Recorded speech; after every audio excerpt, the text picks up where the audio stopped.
मित्रांनो नमस्कार. मित्रांनो, केंद्रीय गृहमंत्री व भाजपचे ज्येष्ठ नेते अमित शहा यांच्या शुक्रवारी नाशिक दौऱ्यात मालेगाव येथील सहकारी परिषदेच्या मंचावर राष्ट्रवादी अजित पवार गटाचे माजी मंत्री छगन भुजबळ यांची लाभलेली उपस्थिती. शहा यांनी भुजबळांना पहिल्या रांगेत आपल्या शेजारी केलेले आसनस्थ आणि भुजबळांनी मोदी शहा यांच्यावर उधळलेली स्तुतिसुमने यांची चर्चा दिवसभर रंगली. तर चला पाहूया या घडामोडीचे मुख्य अंश.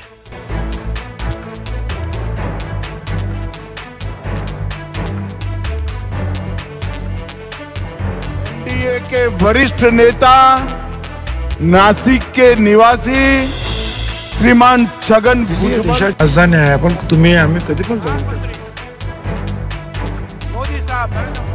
दरम्यान छगन भुजबळ यांनी अमित शहा यांच्याशी कोणतीही राजकीय चर्चा झाली नसल्याचे स्पष्ट केले. मालेगाव तालुक्यातील अजंग येथे आयोजित सहकार परिषदेच्या मंचावर अमित शहा व छगन भुजबळ एकत्र आले आणि सर्वांच्या भुवया उंचावल्या गेल्या. अमित शहा हे मंचावर आले त्यावेळी भुजबळ यांची खुर्ची मागच्या रांगेत होती.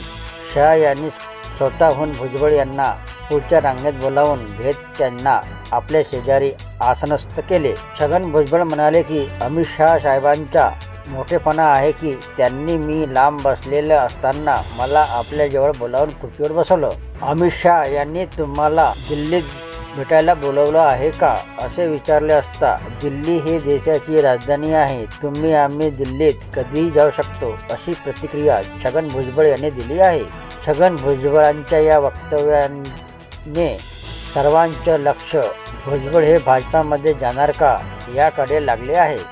तर ही होती मित्रांनो महाराष्ट्रातल्या राजकारणाबद्दल महत्त्वपूर्ण अशी माहिती आवडली असेल तर चॅनलला सबस्क्राईब करायला विसरू नका. जय महाराष्ट्र मित्रांनो.